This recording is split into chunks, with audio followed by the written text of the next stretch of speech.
I don't understand. Mr. Ackroyd didn't have an enemy in the world. Flora was the last to see him. I can't believe it. What if she... It's also curious.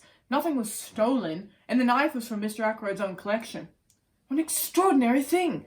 Oh, poor Roger, poor dear Roger. Such a dreadful thing to happen. My poor nerves. I'm a wreck, a positive wreck. This is so unexpected. Thankfully, I have an alibi. I've heard the inspector thinks that Parker did it. Parker indeed. Fiddlesticks. I already have some ideas of my own about what happened. The one person who is mysteriously absent from all this is Ralph Peyton. If only he were here. Oh, Flora! Oh.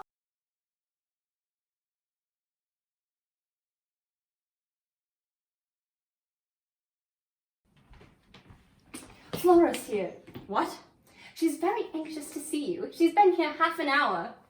This murder business is all very horrible, but never have we had so much excitement around. Small-town life can get very dull at times.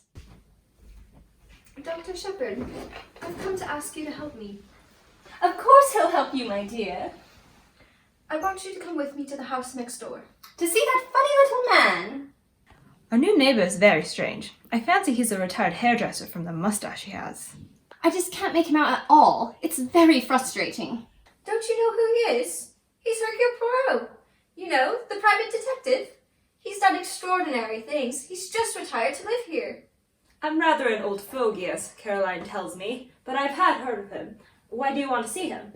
To help investigate with the murder, of course. Don't be stupid, James. How do you know he'll take on the case? He is retired, after all. Well, that's just it. I've got to persuade him. I'll go with him myself if she likes. I'd rather the doctor went with me, if you don't mind. Why shouldn't I come along? I can't bear to be left out of things. But I suppose I can get James to tell me everything afterwards anyway.